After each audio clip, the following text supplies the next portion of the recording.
One of the techniques I learned at the workshop is called spacing. And spacing is the idea that as speakers, everything we say is important, right? Or at least it should be. But some things are more important than others. So we use spacing to separate and put our words in lights, so to speak. And give our words the chance to reach the back of the room. Let our audience digest them. Let me give you an example. In my day gig, I run a team of musician salespeople. And the other day I'm giving a talk. And I said, guys, here's an idea. Did you ever think that the reason you don't sell as much as you want to, or make the money that you want to, is because of the friends you choose? And I paused. I said, I believe the most important decision in life you can make is who you spend your time with. Because who you spend your time with is who you become. And I just let it reach the back of the room. I just wanted to chew on it for a second. This is a philosophy I've had most of my adult life. It's the main reason why I like speaking to service clubs. Frankly, I like hanging out with you guys. Probably the most popular technique from the Bill Gove workshop is make a point and tell a story. As professional speakers, this is the foundation for all that we do. We make points, and then we back up those points in story form, and implicit in the story is the point. This is not a new idea. 2,000 years ago, when the teacher wanted to make a point, he didn't lecture. He told a story. And in the story was the point, and people got it. When I teach my salespeople about customer experience, I tell them this story.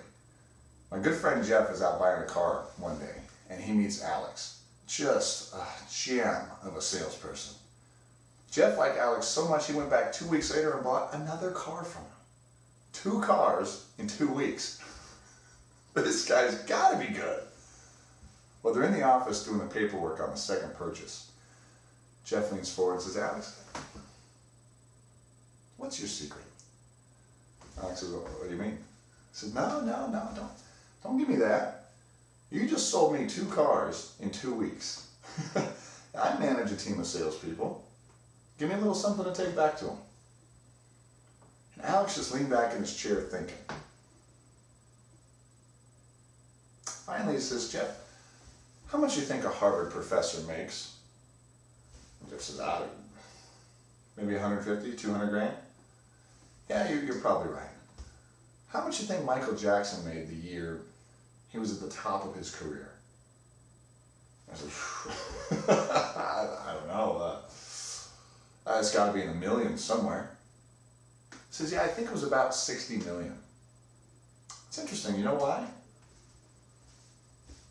Because you don't get paid to teach people. You get paid to entertain them. Yeah, that's all I try to do here at the dealership. The other salespeople want to teach customers about cars. Not me. I just want to show them a good time. And I think the biggest distinction what we do as professional speakers and the average speech giver is the use of conversational intimacy. And I'll be honest, this was hard for me at the beginning. I struggled with this. Conversational intimacy is the idea that as speakers, we don't speak to an audience, we speak with an audience. And it's not so much a dialogue, or a monologue rather, as it is a dialogue. I asked my mentor for examples to study on this. You'll never guess. He said, watch comedians. They speak, the audience responds. They speak, the audience responds. It's a relationship.